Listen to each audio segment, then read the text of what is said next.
मित्रांनो, काल आपण हॅलोजन डेरिव्हेटिव्ह्ज याचं इंट्रोडक्शन पाहिलं होतं.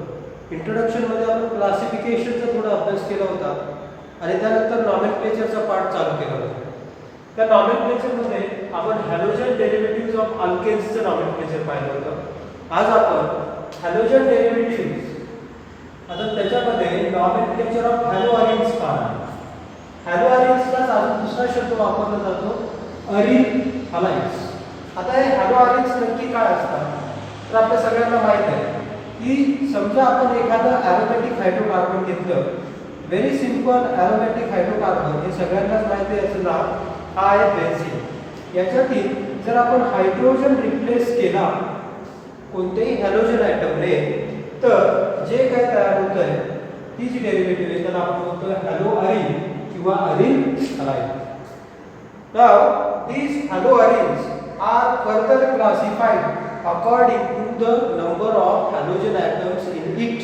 म्हणजे त्याच्यामध्ये असणाऱ्या हॅलोजन ॲटमच्या संख्येनुसार या हॅलोअरिन्सचं क्लासिफिकेशन केलेलं आहे. ते क्लासिफिकेशन आपण थोडक्यात पाहूया.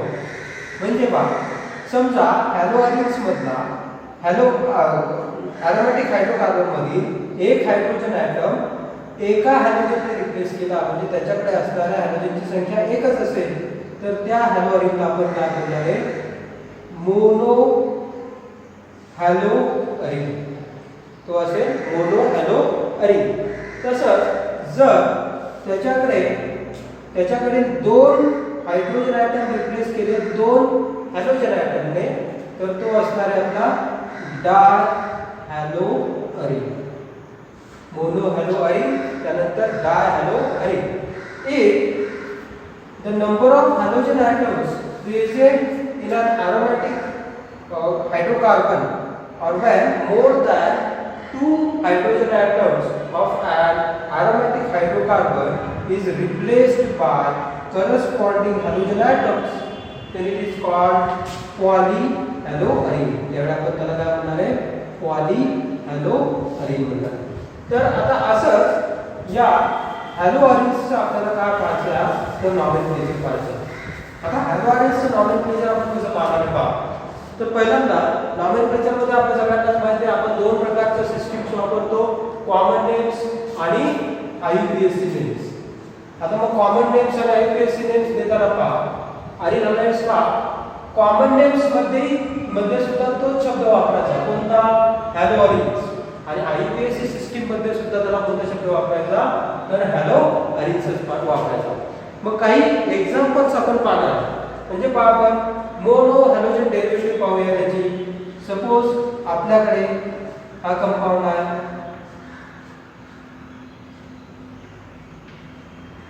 आता याला कॉमन नेम देताना हॅलोअरिन्सचा विचार करायचा. हॅलोमिनचा आता ब्रोमीन आहे म्हणजे आपण इथे काय म्हणणार आहे, ब्रोमो.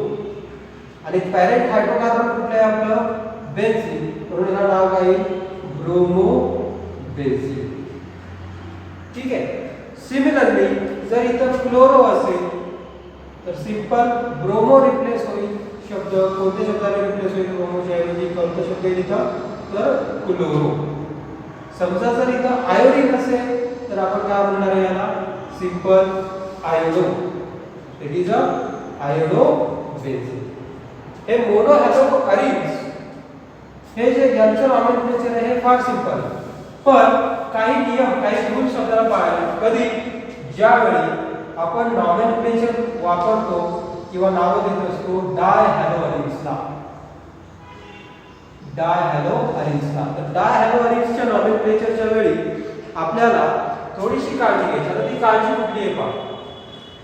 कोणकोणत्या नियमांचं पालन करायचं आपल्याला डाय हॅलोअरिन्सला नॉमेनक्लेचर देताना तर कॉमन नेम्स देत असताना, डाय हॅलोअरिन्सला कॉमन नेम्स देत असताना आपण जे प्रिफिक्स वापरणार आहे, ते प्रिफिक्स आपण 11वी मध्ये शिकलोय. कुठले प्रिफिक्स वापरतो आपण ॲरोमॅटिक हायड्रोकार्बनसाठी, ऑर्थो, मेटा, पॅरा आणि सिमेट्रिकल. आता पहा, ऑर्थो प्रिफिक्स कधी वापरणार कॉमन नेम मध्ये जर 1 to पोझिशन असेल, दोन्ही सबस्टिट्यूएंटची पोझिशन कुठली असेल, 1 to असेल, if both the substituents are in relation in one two relation with each other, त्यावेळी आपण प्रिफिक्स कुठला वापरणार आहे? ऑर्थो. जर त्यांचं रिलेशन 1-4 असेल तर कॉमन नेम मध्ये कुठलं प्रिफिक्स वापरायचं? मेटा. आणि जर 1-4 रिलेशन असेल तर प्रिफिक्स कुठला वापरणार आहे? पॅर. आता सिमेट्रिकल प्रिफिक्स कधी वापरायचं? ते जर सबस्टिट्यूएंट अटॅच असणारे सबस्टिट्यूएंट एकमेकांना सिमेट्रिकल पोझिशन मध्ये असतील तर सिन प्रिफिक्स वापरतो आपण. आययूपीएसी सिस्टीम मध्ये इथे आपण प्रिफिक्स वापरायचं नाही, तिथे नंबर वापरायचा 1 2 1 3 1 4 1 2 3 1 2 4 एटसेट्रा. आता हे काही एक्झाम्पल्स आपण स्टडी केल्यानंतर आपल्याला लगेच लक्षात येईल. म्हणजे पहा, समजा आपल्याकडे कंपाऊंड आहे, हा ही काय आहे? डेरिव्हेटिव्ह आपल्याकडे Br. आता याला आपल्याला कॉमन नेम द्यायचं. तर कॉमन नेम देताना एक काळजी घ्यायची आपल्याला. Here we have to use the prefixes ortho, meta, para. So first of all, we have to decide which one is this. This one is ortho, meta or para. म्हणजे कसं decide करणार आहे? याची पोझिशन पहा दोन्ही सबस्टिट्यूएंटची. हे कोणत्या relation मध्ये? समजा या पोझिशनला आपण 1 म्हटलं तर दुसरा सबस्टिट्यूएंट कुठल्या पोझिशनला येतोय? 2. म्हणून याचं कॉमन नेम काय आहे?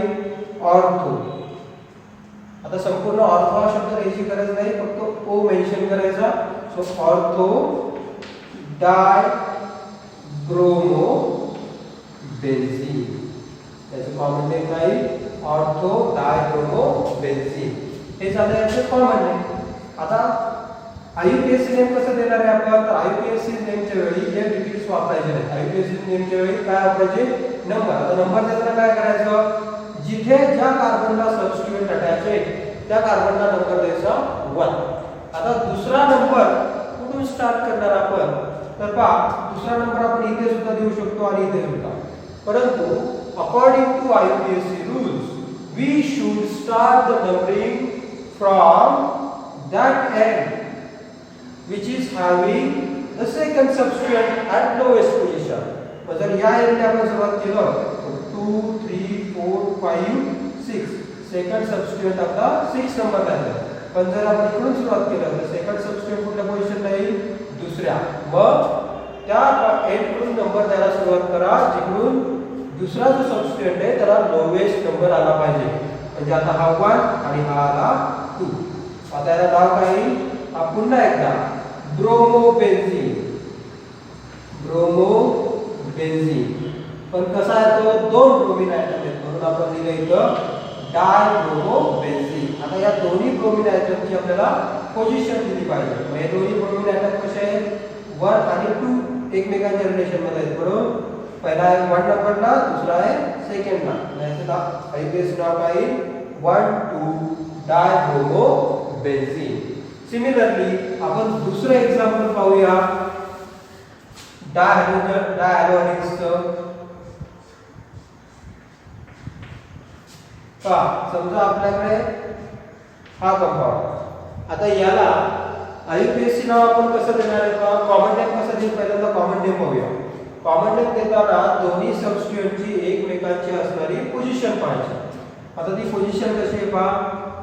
इथे जर नंबर 1 दिला 2 3 4 5, म्हणजे हा जर 1 असेल तर 2 3 4 5 या एंडने सुरुवात केली जाते. परंतु जर इकडून सुरुवात केली तर 1 2 3, म्हणजे we should start the numbering from right hand side. We have to start the numbering from right hand side. आता पहा, या दोघांचं एकमेकांशी रिलेशन कसं आहे? 1 3. मग 1 3 चा रिलेशन असेल तर तो कोणता आयसोमर असतो? मेटा. म्हणजे आता कॉमन नेम मध्ये याचा लेटर कोणता यूज करणार आपण? मेटा. नाव काय? Meta dichloro benzene. हे याचं कसलं नेम झालं? Common name meta dichloro benzene. IUPAC name देताना नंबर्स यूज करायचे. मग पहिला आहे 1 पोझिशनला, दुसरा सबस्टिट्यूएंट आहे 3 पोझिशनला.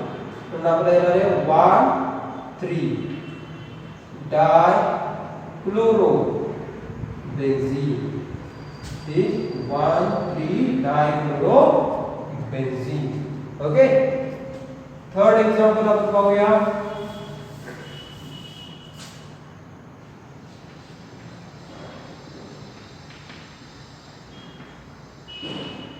आता पहा इथे आयोडीन याला नंबर दिला 1 2 3 4. आता दोन्हीच्या दोन्ही हॅलोजन ॲटम एकमेकांशी त्यांचं रिलेशन कसं आहे 1 4.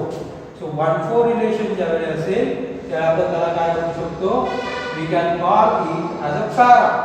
It is a P for para. आपण म्हणतो याला पॅरा डायआयोडो. तर iodo para diiodo benzene. Para diiodo benzene. IUPAC नेमचं काय 1 4 diiodo benzene. Is a 1 4 diiodo benzene. ठीक आहे.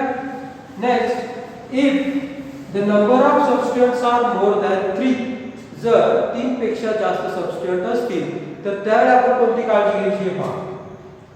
आता हे तिन्ही सबस्टिट्यूएंट्स आहेत, ब्रोमो ब्रोमो ब्रोमो. पण जर असा आयसोमर असेल तर तिथे आपण ऑर्थो, मेटा किंवा पॅरा हे प्रिफिक्सेस यूज करत नाही. म्हणजे अशा कंपाऊंडला आपल्याला कॉमन नेम देता यायचं नाही. मग याला डायरेक्ट आपण आयुपीएससी नेम देतो. आयुपीएससी नेम कसं देणार आहे 1 2 3 नंबरिंग देऊन घ्या. किती ब्रोमिनचे आयटम आहेत 3. म्हणून आपण दिले इथं try bromo benzene. Parent compound आपला बेन्झीन आहे. नंबर पोझिशन्स पहा 1 2 3. So we can call it 1 2 3 try bromo benzene. आता पहा सिमेट्रिकल कधी वापरणार आहे. हे 3 सबस्टिट्यूएंट्स आहेत पण हे सिमेट्रिकल पोझिशनला आहे. सिमेट्रिकल पोझिशन म्हणजे ही अशी पोझिशन आहे. जर आपण याच्यामधून याला जर बायसेक्ट केला आपण तर दोन याचे समान भाग होतात. सिमेट्रिकल पोझिशन अशी जर असेल तर इथं आपण मात्र कॉमन नेम मध्ये सिम्बॉल यूज करणार आहे, प्रिफिक्स यूज करणार आहे सिम. सो आपण याला म्हणू sym tri bromo benzene. Sym tri bromo benzene. IUPAC name कसं आहे त्याचं 1 2 3 4 5 6 म्हणजे 1 3 5 1 3 5 try bromo benzene. Try bromo benzene. काळजी घ्यायची बा नंबर लिहिताना, नाव लिहिताना 2 नंबर सेपरेट करायचे एकमेकांपासून कॉमा आहे आणि नंबर आणि लेटर सेपरेट करताना डॅश यूज करायचा आपण इथं. ठीक आहे. त्यानंतर आता हे झालं नॉमेनक्लेचर हॅलोऑर्गॅनिझम. इथे आपण नॉमेनक्लेचरचा पार्ट आपला संपतोय. यानंतर आपण चालू करणार आहे तो जो पार्ट असणार आहे तो रिॲक्शनचा पार्ट असणार आहे. तो रिॲक्शन करत असताना एक काळजी घ्यायची आधी जनरल रिॲक्शन घ्यायची कोणत्याही गोष्टीची. पण आपण सुरू करतो आता first part here methods of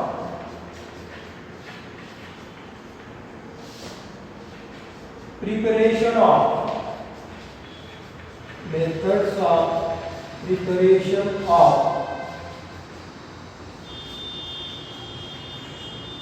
halogen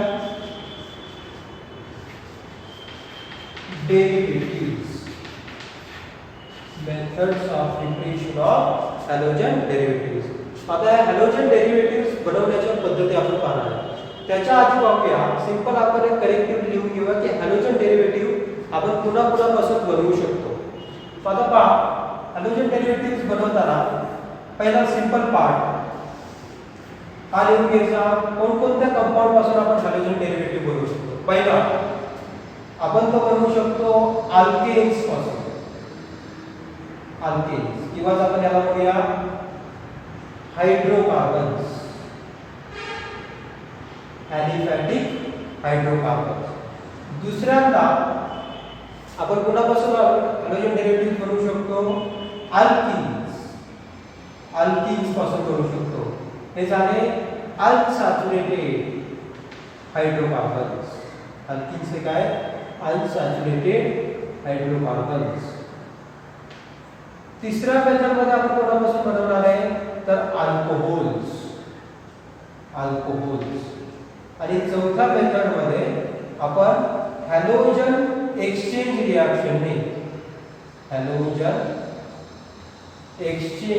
रिॲक्शनने halogen derivatives बनवणार आहे. तर आपल्याला हॅलोजन डेरिव्हेटिव्ह्ज कशा प्रिपेअर करणार आहे आपण तर त्या प्रत्येक प्रिपरेशनची रिॲक्शन पाहिजे, प्रत्येक मेथडची रिॲक्शन पाहिजे. टोटल आपल्याला 4 मेथड स्टडी करायचे आहेत आणि त्या 4 मेथड पहिल्या मेथडमध्ये आपण अल्केन्स पासून हॅलोजन डेरिव्हेटिव्ह्ज बनवणार आहे, दुसऱ्या मेथडमध्ये अल्किन्स पासून, तिसऱ्या मेथडमध्ये अल्कोहोल्स आणि चौथ्या मेथडमध्ये halogen exchange reaction. One by one simply आपण हा पार्ट पाहत जाणार आहे. तर आपण पहिली मेथड चालू करूया फ्रॉम अल्किन्स. आता ही जी मेथड आहे या मेथड कसं बनवू शकतो पहा. तो फर्स्ट बाय हॅलोजनेशन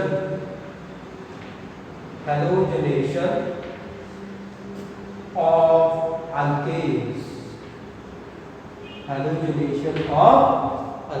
पहिल्यांदा आपण जे हॅलोजन डेरिव्हेटिव्ह बनवणार आहे त्यासाठी अल्केन्सवर कोणती प्रक्रिया करणार आहे आपण. अल्केन्सवरती प्रक्रिया कुठली करणार आहे हॅलोजनेशन. आता सगळ्यात आधी हॅलोजनेशन म्हणजे काय हे समजून घेतलं पाहिजे आपल्याला.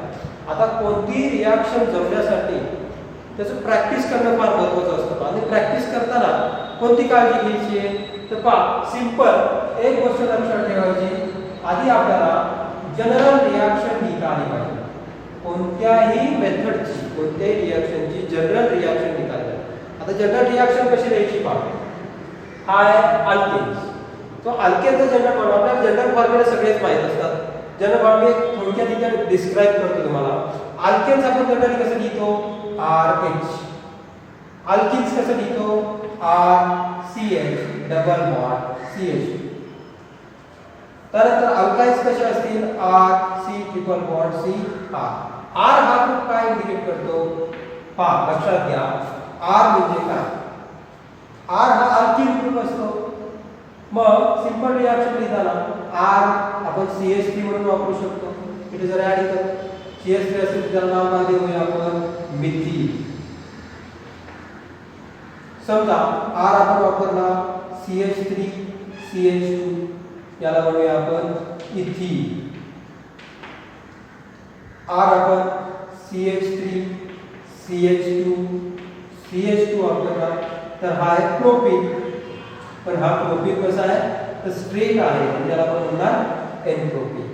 नंतर R म्हणून जर हा ग्रुप वापरला RCH CH3. आता हा सुद्धा प्रोपीन आहे का पण हा प्रोपीन कसा आहे आयसोप्रोपीन आहे. आयसोप्रोपीन कारण इथे हायड्रोजन आपण या पोझिशनचा काढलेला. ठीक आहे. तर हे सगळे आपले अल्किन. मग जनरली आपण अल्केन असे दर्शवतो अल्किन अल्काइन्स. अल्कोहोल्स कसे दर्शवतो ROH. इथर कसे दर्शवतो ROR'. हे रिप्रेझेंटेशन आहे ते दर्शवण्याची साधी आणि सोपी पद्धत आहे. अल्डिहाइड कसे दर्शवतो RC डबल बॉन्ड OH. ते पाहिलं कधी आय अल्कोहोल साठी रिप्रेझेंटेशन आय इथर साठी आय अल्डिहाइड साठी त्यानंतर ते आहे कीटोन साठी आहे कीटोन. त्यानंतर हे पुन्हा RC डबल बॉन्ड OH हे रिप्रेझेंटेशन आहे. ऍसिड्स कार्बोक्सिलिक ऍसिड्स RNH2 म्हणजे आता हे सगळं आपल्याला कशासाठी पाहायचं आहे का आपण हे सगळं लिहिलेलं आहे तर आपल्याला जनरल रिॲक्शन लिहिता यायला. आता यासाठी आपण इथे पाहूया आपल्याला जनरल रिॲक्शन कोणासाठी द्यायची अल्केन्स. इथे लक्ष द्या.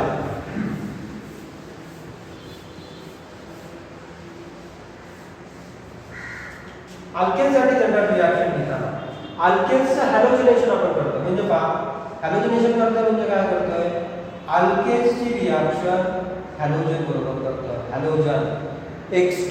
आता हा जो X2 आहे X2 म्हणजे काय असतो it may be fluorine chlorine bromine और आयोडीन. क्लोरीन, क्लोरीन, ब्रोमीन किंवा iodine. So when alkanes are treated with halogen in presence of sunlight or in presence of catalyst, hydrogen atom is replaced by halogen atom. म्हणजे याच्यातला alkane मधला hydrogen जाईल आणि हायड्रोजनची जागा कोण घेईल? X. आता साइड प्रोडक्ट काय पहा, एक H दिला, याच्यामध्ये एक X राहिला, म्हणजे साइड प्रोडक्ट येणार आहे HX, हॅलो ऍसिड किंवा हायड्रोजन आयोडाइड. आणि याच प्रक्रियेला आपण काय म्हणतो? हॅलोजनेशन म्हणतो. काय म्हणतो?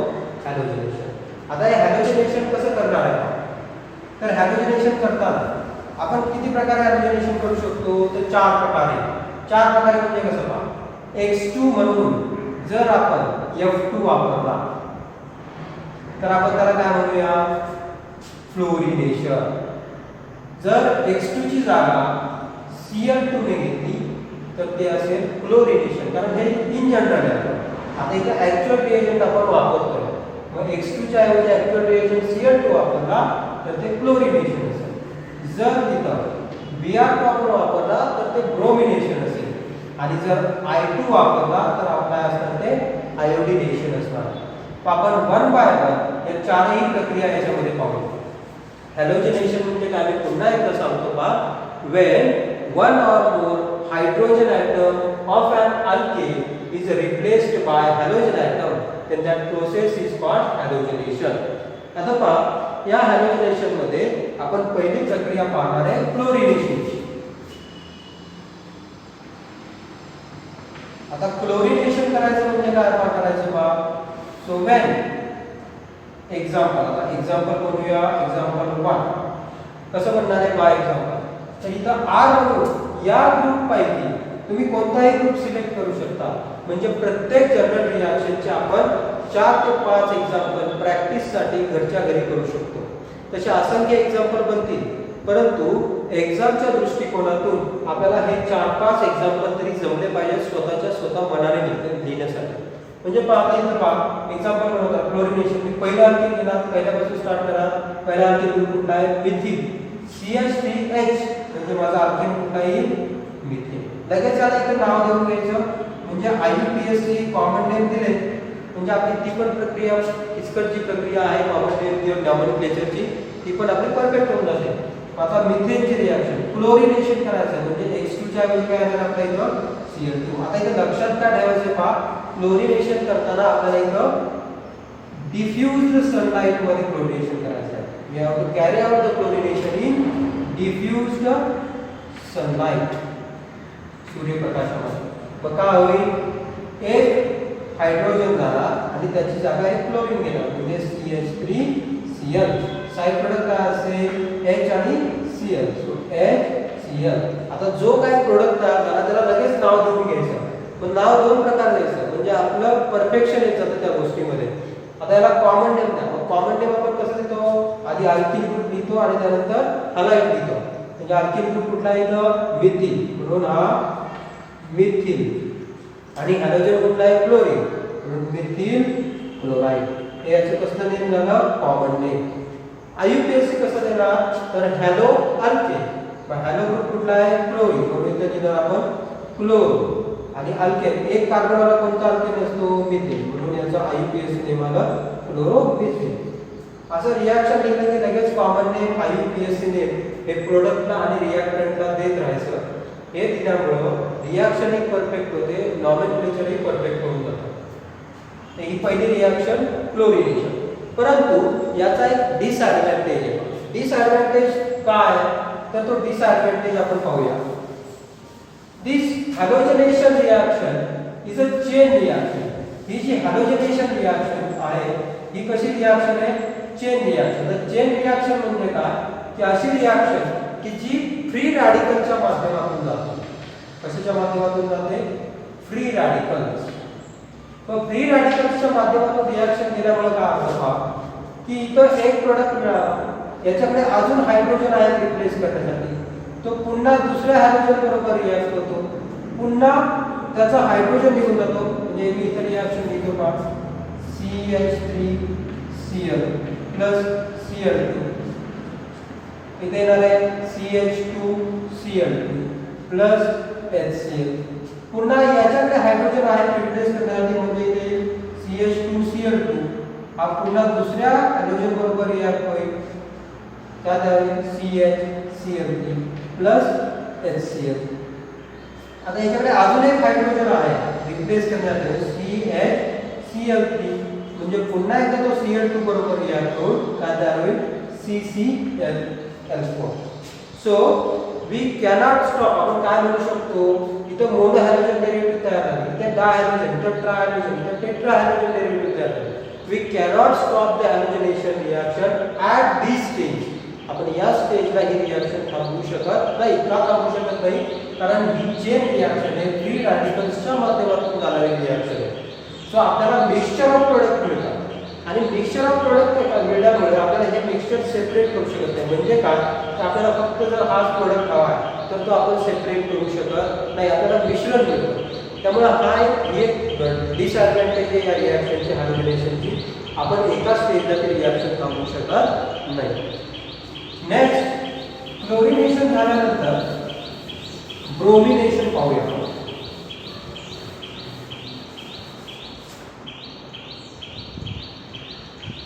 ब्रोमिनेशन. आता ब्रोमिनेशन मध्ये काय होईल? ब्रोमिनेशन म्हणजे काय? पुन्हा एकदा त्याचा रिएक्शन येतो RH, याची रिएक्शन करायची ब्रोमीन बरोबर. फक्त इथं सनलाइट न वापरता आता कॅटलिस्ट वापरायचं आपल्याला अनहायड्रस AlBr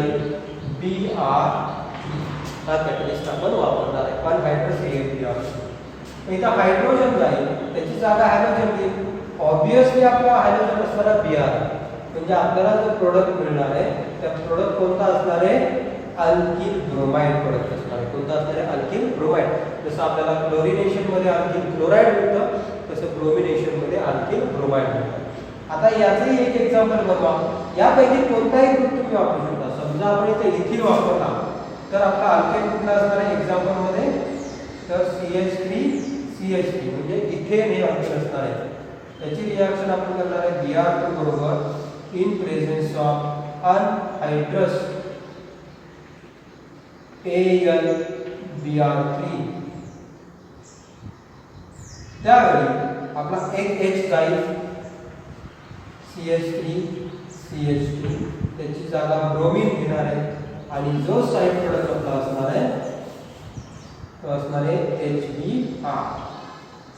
आता हे करत असताना लगेच मी सांगितलं नाव लिहून घ्यायचं. हा जो आहे हा जो कुठला ग्रुप आहे? Ethyl.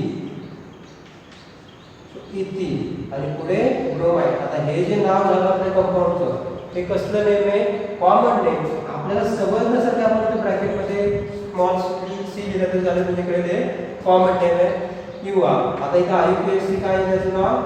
Bromo ethane. Bromo ethane. Practice करता आपण इथं I लिहू शकतो, म्हणजे आपल्याला कळेल की हे कसलं नेम आहे? IUPAC नेम आहे. हे झालं आपलं ब्रोमिनेशन.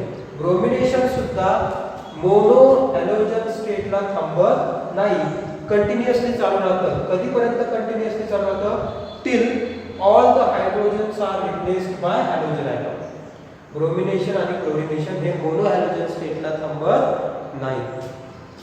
तिसरी रिएक्शन आयोडिनेशन. आता ही आयोडिनेशन रिएक्शन का ही फार महत्त्वाची. आता ही महत्त्वाची काय आपल्याला कळेल शिकवताना. आयोडिनेशन म्हणजे काय? तर सिंपल आपण पाहिलं की जनरल रिएक्शन आपण कशी लिहितोय? RH याची रिएक्शन आता त्या हॅलोजन म्हणजे आयोडिनेशन करायचं आपल्याला काय म्हणणार आहे? I2 बरोबर केली तर आपल्याला मिळून जाईल RI plus HR. RI plus HR. आता हा जो ही जी रिएक्शन आहे बा ही रिव्हर्सिबल रिएक्शन आहे. कशी रिएक्शन आहे? रिव्हर्सिबल. रिव्हर्सिबल म्हणजे काय? रिएक्शन रिएक्टर कडून तुम्हाला प्रोडक्ट मिळतील, प्रोडक्ट कडून पुन्हा आपल्याला रिएक्टर मिळेल. म्हणजे जो आपला मूळ उद्देश आहे, आपल्याला काय पाहिजे? हा प्रोडक्ट पाहिजे. हा प्रोडक्ट पाहिजे तो मिळणार आहे का? प्रोडक्ट नाही मिळणार आहे. ही रिव्हर्सिबल रिएक्शन असल्यामुळे आपण आपल्या प्रोडक्ट पर्यंत जात नाही. का जात नाही? याच्यामध्ये कोणती अडचण येते पहा? Because you have the side product. हा जर साइड प्रोडक्ट आपण पाहिला तर हा साइड प्रोडक्ट जो आहे हा स्ट्रॉंग रिड्यूसिंग एजंट आहे. strong reducing agent. Hydrogen iodide जो आहे तो स्ट्रॉंग रिड्युसिंग एजंट आहे. तो स्ट्रॉंग रिड्युसिंग एजंट काय आहे? हे हाय जे रिएजंट आहे मगाशी सांगितलं होता HCl, त्यानंतर क्लोरिनेशन मध्ये HCl होता, ब्रोमिनेशन मध्ये कोण होता HBr, आता आयोडिनेशन मध्ये HR. क्लोरिनेशन ब्रोमिनेशन रिव्हर्स येत नाही कारण हे रिड्युसिंग एजंट आहे, ते तिन्हीच्या तिन्ही रिड्युसिंग एजंट आहेत, परंतु याच्यामध्ये HI जो आहे तो स्ट्रॉंग रिड्युसिंग एजंट. आता तो काय स्ट्रॉंग रिड्युसिंग एजंट आहे का? तर पहिल्यांदा रिड्युसिंग एजंट म्हणजे काय आणि त्याच्या आधी रिडक्शन म्हणजे काय पाहिलं पाहिजे. रिडक्शन म्हणजे काय? Addition of hydrogen. Addition of hydrogen is the reduction. म्हणजे जर तुम्ही इकडून इकडे आला तर I ची जागा कोण घेईल? आयोडीनची जागा H, म्हणजे याच्यामध्ये HI होते, म्हणजे याचं काय होतं? रिडक्शन होतं. ते कोण घडून आणतंय? HI. This is the addition of hydrogen. Reduction होतं आणि रिॲक्शन रिव्हर्ट होते. आता जितक्या इझिली तो रिड्युसिंग एजंट हे घडून आले तितक्या इझिली रिव्हर्ट होणार रिॲक्शन. आता हे दोन स्ट्रॉंग नसल्यामुळे ती रिव्हर्ट होत नाही किंवा रिव्हर्सिबल रिॲक्शन होत नाही. HI स्ट्रॉंग आहे त्यामुळे ती रिॲक्शन रिव्हर्सिबल होते. का तो स्ट्रॉंग आहे का? तर HR, HBr आणि HCl हे तीन कंपाऊंड. आता दोघांमध्ये ही बाजू कॉमन आहे, हायड्रोजन येते दोघांमध्ये तिघांमध्ये, पण ही बाजू कॉमन आहे का? नाही. या तिन्ही ॲटमची साईज वेगवेगळी. आता या ॲटमची साईज वेगवेगळी असल्यामुळे काय होतं? आयोडीनची साईज थोडीशी मोठी आहे, हायड्रोजनची साईज सिमिलर राहिली, पण ही साईज वाढत गेली का? आयोडीन मोठा atomic number, then chlorine 35 atomic number, तर थोडासा छोटा आहे, आणि ब्रोमीन त्यानंतर क्लोरीनचा ॲटॉमिक नंबर तिथे सगळ्यात छोटा असल्यामुळे तो छोटा आहे. आता या दोन ॲटममध्ये ॲटमचे जे न्यूक्लियस आहे हे न्यूक्लियस एकमेकांना ज्या लेंथने जोडले जातात ते असते बॉन्ड लेंथ, त्याला आपण म्हणतो बॉन्ड लेंथ. आता ही जी बॉन्ड लेंथ आहे, जितका बॉन्ड लांबीला मोठा असेल तितकी त्याची स्ट्रेंथ कमी असते. म्हणजे जर आपण पहा हा बॉन्ड आणि हा एक दुसरा बॉन्ड, या दोघांमध्ये जर पाहिलं तर हा तोडायला आपल्याला सोपा जातो, पण हा जर पाहिला याची लेंथ छोटी, हा तोडता येणार नाही लवकर. ओके, मग इथे HI ची बॉन्ड लेंथ मोठी असल्यामुळे तो इझिली बॉन्ड काय होतो? ब्रेक होतो, आणि इझिली ब्रेक झाल्यामुळे हा हायड्रोजन इझिली काय करत असतो? सप्लाय करत असतो या. ठीक आहे, मग त्यामुळे HI या तिघांमध्ये स्ट्रॉंगेस्ट रिड्युसिंग एजंट आहे, त्यामुळे तो रिॲक्शन काय करतो? तर रिव्हर्सिबल रिॲक्शन घडवून आणतो. आता मग काय याच्यावरती सोल्युशन नक्की काय?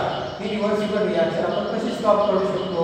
या स्ट्रॉंग रिड्युसिंग एजंट जो आहे हा तयार झाल्यामुळे ही reaction carry out in presence of ही सेम रिॲक्शन आपण ऑक्सिडायझिंग एजंटच्या माध्यमातून बनवण्याची. In presence of oxidising agent. Oxidising agent कुठला वापरायचा का? आपण वापरू शकतो HiO3, याला म्हणतात आयोडिक ऍसिड. आयोडिक ऍसिड किंवा तुम्ही डायल्यूट HNO3 सुद्धा वापरू शकता. डायल्यूट HNO3 हे दोन ऑक्सिडायझिंग एजंटच्या प्रेझेन्स मध्ये रिॲक्शन केली तर रिॲक्शन रिव्हर्सिबल होत नाही. आता ती का होत नाही रिव्हर्सिबल रिॲक्शन ते आपण पाहूया. तर let's take a simple example.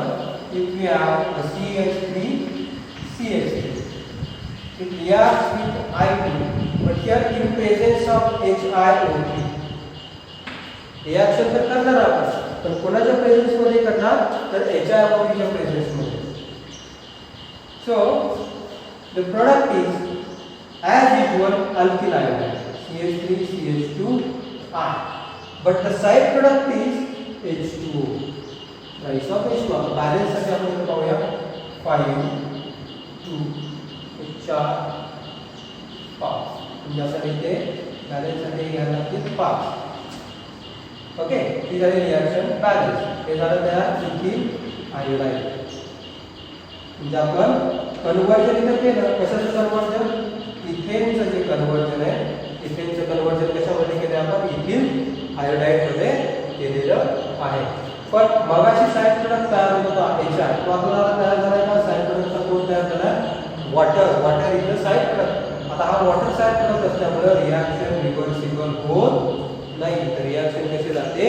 Irreversible reaction राहत असते. ठीक आहे. तर इथे आपण आयोडिनेशन पाहिलेलं आहे आणि हे कशामुळे झालं तर due to presence of oxidising agent. Now the fourth is fluorination. The fluorination आपण करू शकत नाही बा because the fluorination reaction is explosive and besides that जो आपण रिड्युसिंग एजंट वापरतो फ्लोरिनेशन करणारा एजंट वापरतो F2 वगैरे हे कोरोसिव्ह आहे, हायली पॉइझनस आहे. HF तयार जो होतो तो हायली पॉइझनस आहे. त्यामुळे आपण फ्लोरिनेशनने अल्किल फ्लोराईड बरोबर नाही. सिमिलरली आता हे जे सगळे बनवले आपण हे हॅलो अल्केन्स बनवले. आता आपण हॅलोअरिन्स कसे बनवू शकतो. हॅलोअरिन्स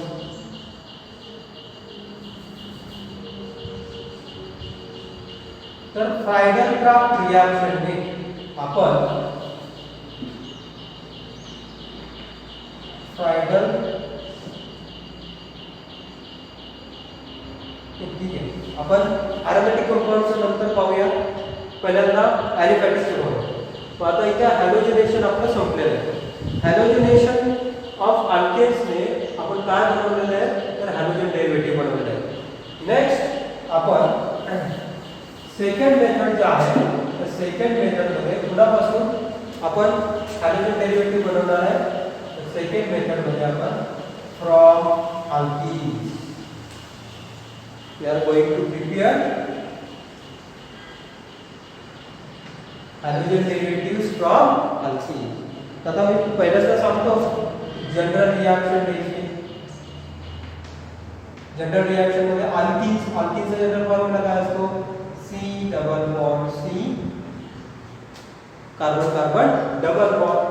मग where hydrogen halides HX त्याला म्हणतो आपण hydrogen halide.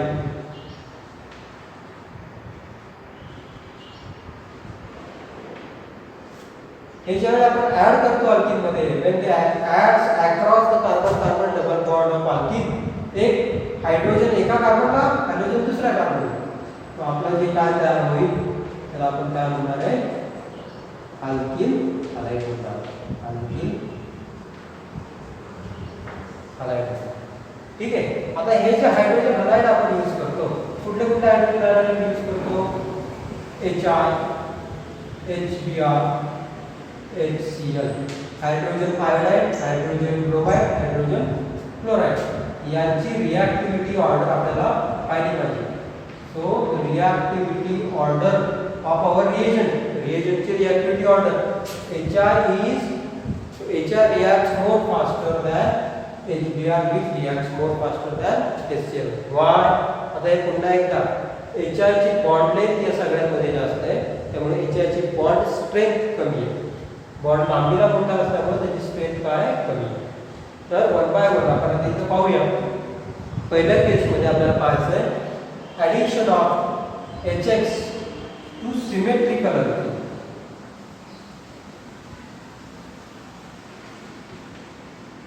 Symmetrical alkyne HX ची ॲडिशन पाहिजे पण कशा अल्कीन्स मध्ये सिमेट्रिकल. आता सिमेट्रिकल अल्कीन्स म्हणजे काय समजा मी इथे दिलं CH2 double bond CH2 across the double bond जर आपण असा प्लेन पास केला आपले तर याचे दोन समान भाग होतात म्हणून या अल्कीनला कसं अल्कीन म्हणायचं सिमेट्रिकल अल्कीन. ओके. याच्यामध्ये जर आपण HBr ऍड केला तर हायड्रोजन एका कार्बनला ब्रोमीन एका कार्बनला CH3 CH2 Br आपल्याला प्रोडक्ट किती मिळतो एकच प्रोडक्ट मिळतो. याला नाव देऊया लगेच I इथिल ब्रोमाइड. एक असं नेम आलं याचं कॉमन नेम IUPAC नेम याचं ब्रोमो इथेन. याला पण नाव देऊया याचं कॉमन नेम अल्कीनला कॉमन नेम देताना कार्बन मोजा किती कार्बन आहेत दोन दिलं इथ आणि कॉमन नेम मध्ये आपण सफिक्स कुठला वापरतो अल्कीनच्या YNENE म्हणजे याचं कॉमन नेम आलं इथिलीन. IUPAC कसं आहे तो अल्कीनचं दोन कार्बन आहेत म्हणून दिलं इथ आणि सफिक्स फक्त आपण वापरतो ENE म्हणून IUPAC नेम आलं झालं इथिन. हे झालं सिमेट्रिकल अल्कीन. दुसरं एक एक्झाम्पल पाहूया CH3 CH double bond CH3 plus HCl याला नाव द्या 1 2 3 4 सो ब्यूट डबल 1 2 3 4 ब्यूट आता डबल बॉन्ड कुठल्या पोझिशनला आहे 2 आणि 3 तर लोवेस्ट नंबर घ्यायचा ब्यूट 2 इन हे याचं कसं नेम आलं तर याचं नेम आलं हे IUPAC नेम कॉमन नेम याचं ब्यूटिलिनी कोणत्याही कार्बनला नंबर 2 ला आणि 3 मध्ये HCl ऍड करा 2 ला हायड्रोजन दिला किंवा 3 ला दिला का तो कुठेही तो ऍड होऊ शकतो का कारण हा जो अल्केन आहे हा कसा अल्केन आहे सिमेट्रिकल तर आपला प्रोडक्ट आहे CH3 CH Cl CH2 CH3 आता याचं नाव सेकंडरी कॉमन नेम याचं name secondary butyl bromide IUPAC 1 2 3 4 parent chain मध्ये 4 कार्बन आले म्हणून याला म्हणतो आपण ब्युटेन आणि क्लोरीन आहे म्हणून आपण म्हणूया इथं क्लोरो तर किती पोझिशन आहे 2 याला म्हणतो आपण 2 क्लोरो ब्युटेन तर इथं आपण पहिली मेथड ऑफ प्रिपरेशन पाहिले त्यानंतर दुसरीतले एक रिएक्शन पाहिलेले राहिलेल्या मेथड आपण पुढच्या लेक्चर मध्ये पाहू